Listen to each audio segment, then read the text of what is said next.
کہ ایک آدمی آیا ایک عارف کے ہاں، چونکہ مجھے عارف کا نام معلوم ہے، وقت نہیں ہے اب اس پہ بحث ہو جائے گی، تو اس کے ہاں وہ آیا، ایک آدمی آیا، اس نے اس کو کہا مجھے آپ سورہ رحمان کا اجازت دے کر عامل بننے کی تربیت عطا کرے، یعنی کہ میں سورہ رحمان کا عامل بننا چاہتا ہوں۔ عامل ہوتا ہے نا، ہر ولی کے لیے وظیفہ ہوتا ہے، کیا ہوتا ہے؟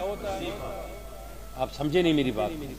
ہر ولی کا ایک ہر نبی کا بھی وظیفہ ہوتا ہے، ذکر وظیفہ، ایک وظیفہ ہو گیا فرض، ایک وظیفہ ذکر جس سے وہ اپنے یار کو یاد کرے۔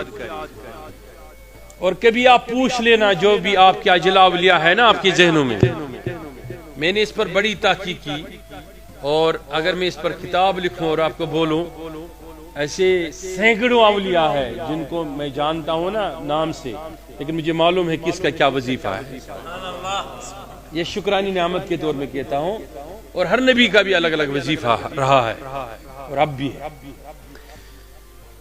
تو وہ جب آیا اس کو کہا میں اپنا وظیفہ سورہ رحمان بنانا چاہتا ہوں اور آپ عامل ہے، اس کی مجھے اجازت دے دیجئے۔ وہ ایک دن آیا، دوسرے دن آیا، تیسرے دن آیا، 4-5 بار آیا۔ وہ عارف اٹھا، اس آدمی کو کہا کہ دیکھو میں تو عامل نہیں ہوں سورہ رحمان کا، اگر آپ اب بننا ہی چاہتے ہو تو میں آپ کو ایک آدمی کا ایڈریس دیتا ہوں، آپ اس سے ملیے۔ کیا سمک تمسی؟ اس نے کہا ٹھیک ہے۔ کہا وہ کہاں ملے گا؟ کہا آپ جانا فلاں بازار میں، ہر روز وہ کوئلہ بیچنے کے لیے ہر ہفتے آتا ہے، اس ہفتے میں وہ آئے گا جمعرات کے دن کوئلہ بیچنے کے لیے، وہی اس کا روزگار ہے، اسی سے وہ اپنا عیال وغیرہ سنبھالتا ہے۔ تو اس نے کہا اس سے ملنا، اس کے پیچھے جانا، جب وہ عبادت میں رہے گا تو اس کو بولنا، وہ آپ کو اجازت دے گا، وہی عامل ہے۔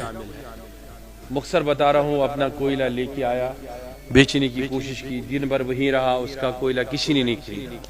شام میں کوئی آیا، وہ بھی اس کے مذہب کا نہیں تھا، تو اس نے کہا بیچنے ہیں؟ اس نے کہا ہاں بیچنا چاہتا ہوں۔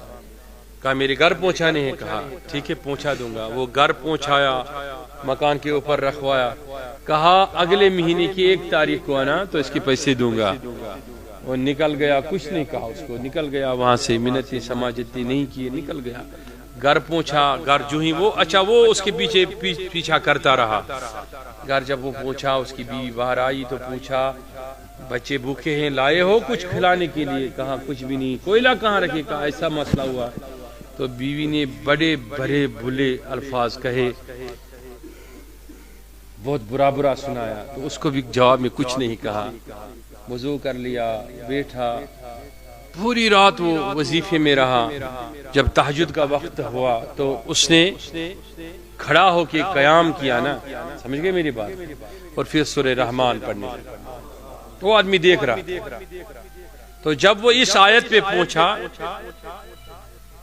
الرحمن علم خلق الانسان الشمس والقمر بحسبان والنجم والشجر يسجدان۔ جب وہ اس آیت پہ پہنچا تو اس نے دیکھا ایسی کیفیت طاری ہوئی، سارے آسمان کے ستارے، سیارے اور سارے یہ شجر و حجر جو ہے وہ سجدے میں گر گئے۔ سبحان اللہ، وہ حیران ہو گیا کہ میں کیا دیکھ رہا ہوں، یہ آسمان کی تارے سجدے میں کیسے؟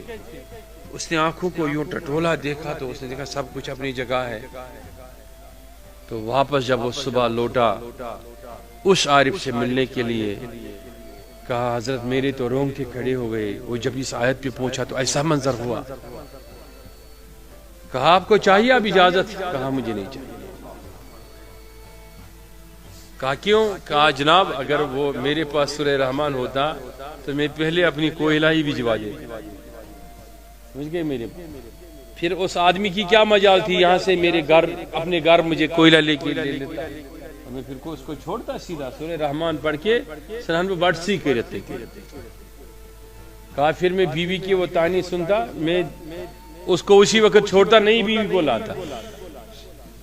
تو اس نے کہا یہ جو وہ انسان ہے اس نے رحمان کے سوا دل خالی کر لیا۔